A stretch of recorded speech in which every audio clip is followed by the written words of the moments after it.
With its fusion of cricket and entertainment, the IPL attracts a diverse array of owners ranging from Bollywood icons to business magnates, each injecting their unique essence into the league. Given the immense popularity and commercial success of the Indian Premier League, it's no surprise that the ownership of IPL teams is a topic of considerable interest and discussion. Let's explore the ownership histories of these teams in depth. Chennai Super Kings. This franchise is one of the most successful franchises in the history of IPL, with 5 titles to their name. The Chennai based franchise was one of the original 8 teams that participated in the inaugural IPL season. CSK was owned by India Cements Limited directly until 2014. Currently, Chennai Super Kings is still owned by India Cements Limited, but via one of their holding companies, Chennai Super Kings Cricket Limited, which was formed in 2014. Despite all successes, CSK's journey has not been without its share of challenges. N. Srinivasan has been the de facto owner of CSK ever since the team's debut, even after concerns of conflict of interest were raised. Srinivasan is the former chairman of International Cricket Council (ICC) and the former president of the BCCI. And Srinivasan is a controversial figure due to his involvement in the ICC and BCCI while also heading the IPL. The conflict of interest was criticized by many media professionals and cricket pundits, but to no effect. In 2013, the IPL spot fixing and betting scandal came to light. Investigations revealed that Srinivasan's son in law, Gurunath Mayappan, was involved in the crime as well. He was eventually implicated along with Rajasthan Royals co owner Raj Kundra and banned from any and all cricket related activities for life. Mumbai Indians. Speaking of successful teams, MI should definitely be next in line.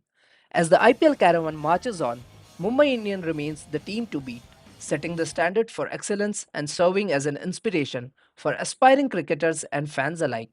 Unlike the previous teams we discussed, it doesn't have any black spots in the past. Since financial issues often lead to tarnished reputations, it's very unlikely for any financial problems to arise when Sir Ambani is involved. The owners of the Mumbai Indians are none other than the famous Ambanis.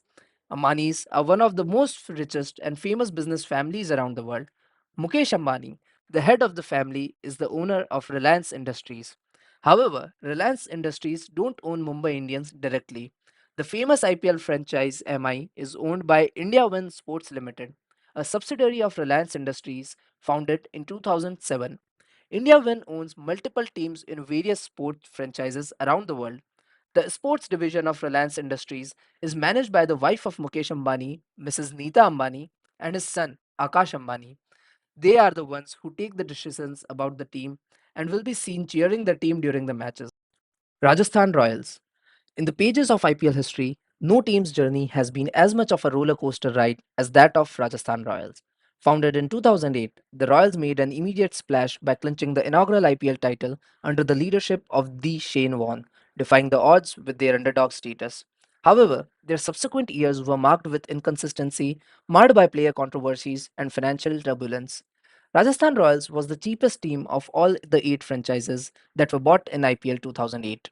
The emerging media bought the franchise for $67 million.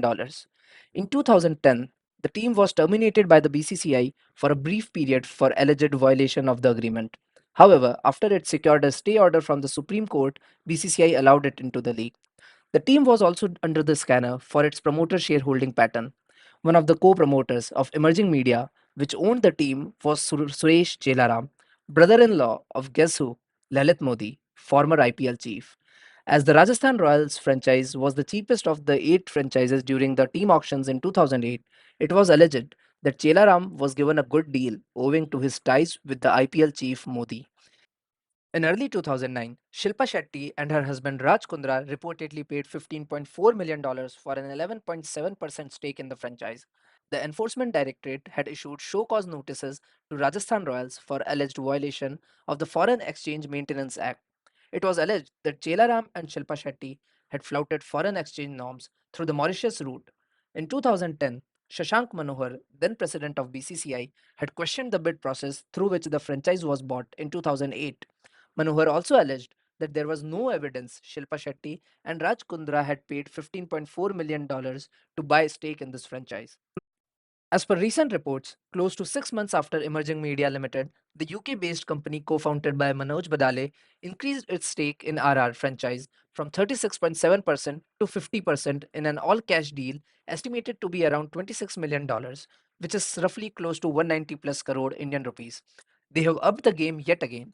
Badale's company has further increased its stake in the franchise by another 15%, taking his total to 65%, and has also roped in New York based Redbird Capital Partners, a global investor in sports business, to acquire 15% stake in the consortium. Redbird Capital Partners, which is based in New York, acquires 15% ownership in the franchise. Gary Cardinal is the founder of Redbird Capital Partners and also the face of the group when it comes to represent Rajasthan Royals. Lachlan Murdoch from Fox Corporation is other shareholder in RR. Royal Challengers Bengaluru. Now, not speaking of success, let's discuss RCB.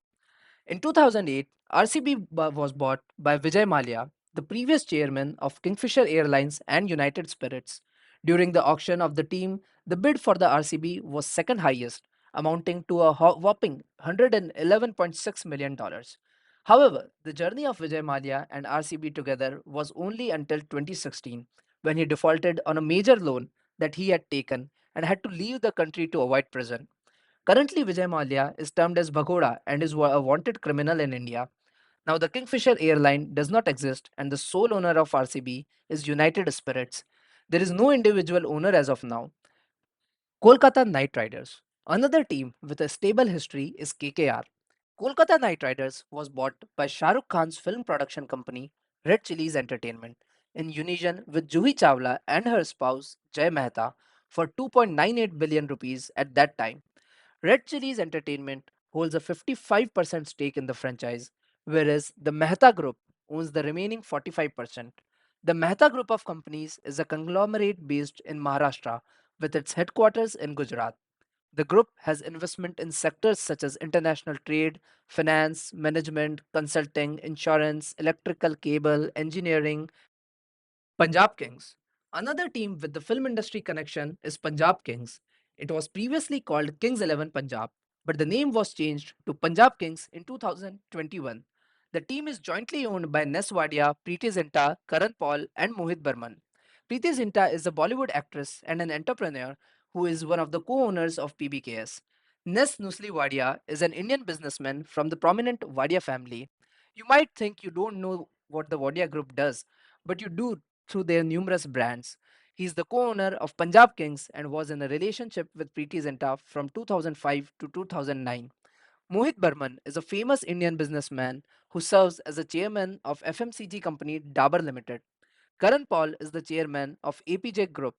Exact holding pattern for Punjab Kings is Mohit Burman with 46%, Nes Wadia with 23%, Preeti Zinta also with 23%, and Karan Paul with 8%. Preeti Zinta and Nes Wadia had an ugly spat, but eventually neither of them gave up the ownership. Flame Neswadia, the actor and co-owner of the IPL team Kings 11 Punjab, has issued a statement insisting that whatever happened at Wankhede is being diluted. In the statement, the actor says, and I quote, "It saddens me that no one at work or around ever stood up for me in the past when I was abused and insulted publicly. Meanwhile, women activists jump into the mess and give the Mumbai police a 24-hour deadline to arrest the industrialist." Sunrisers Hyderabad. SRH debuted in 2013, replacing the Deccan Chargers, whose owners went bankrupt. Kalanithi Maran is the owner of SRH, and he is an Indian media tycoon and a billionaire. He's the founder and owner of one of the biggest media conglomerates, Sun Group. He's the son of former Union Minister of India, Murasoli Maran, and grandnephew of former Chief Minister of Tamil Nadu, M. Karunanidhi. The Sunrisers Hyderabad is owned by one of the biggest media conglomerates, Sun Group Private Limited. The Sun Group is mainly in entertainment and media business. The day-to-days of this team are currently handled by his daughter, Kavya Maran. Lucknow Super Giants. One of the newest team in the IPL franchise is LSG. Sanjeev Goenka has paid close to $1 billion to buy this IPL franchise in October 2021. For the unversed, his bid was 7,090 crore against Gautam Adani's 5,100 crore. Various media reports suggest that Sanjeev Goenka paid 9 times more than what Mukesh Ambani spent to buy Mumbai Indians back in 2008. It is not the first time that he has owned an IPL team. with Chennai Super Kings and Rajasthan Royals serving a 2-year suspension for their alleged involvement in the spot fixing scandal. Goenka backed the Pune outfit in 2015 and had initially named Mahendra Singh Dhoni as the captain. Sanjeev Goenka, the chairman of RPSG Group, has over 50,000 workers. Goenka currently heads the RPSG Group, which was segregated from the RPG Group, currently headed by his brother Harsh Goenka. The company has interest in carbon black, power, IT, retail, media, entertainment, sports, education, and infrastructure. He has also served on IIT Kharagpur's board. Gujarat Titans. GT is another new team on the IPL roster. The 2022 IPL saw the debut of this new franchise, Gujarat Titans. The team exceeded all expectations and emerged as the winner of the 2022 IPL. The victory catapulted GT into an instant fame, and the franchise has amassed a huge fandom in just 1 year. GT was one of the two franchises put up for the auction in 2021. Many companies were vying for the franchise, but CVC Capital Partners won the rights with a bid of 5,625 crores, roughly 700 US million dollars. CVC Capital Partners is a French private equity and investment firm based out of Luxembourg. Delhi Capitals. DC is one of the oldest teams and has experienced its fair shares of highs and lows. Initially struggling to find consistency, DC underwent a transformation in recent years. DC debuted in the inaugural IPL tournament in 2008 and ended up being one of the finalists. DC was originally called Delhi Daredevils and was bought by the GMR Group for $84 million in 2008. JSW Group bought in the team in 2018. The team's name was changed in 2018 after JSW Sports, which is a subsidiary of JSW Group, bought a 50% stake from the owner GMR Group for 550 crores. They made some huge promises and expectations from the team, but an IPL victory is yet to materialize for DC. Here you have the past and present ownership history of all these teams. Subscribe and stay tuned for our upcoming video on business of IPL and team valuations.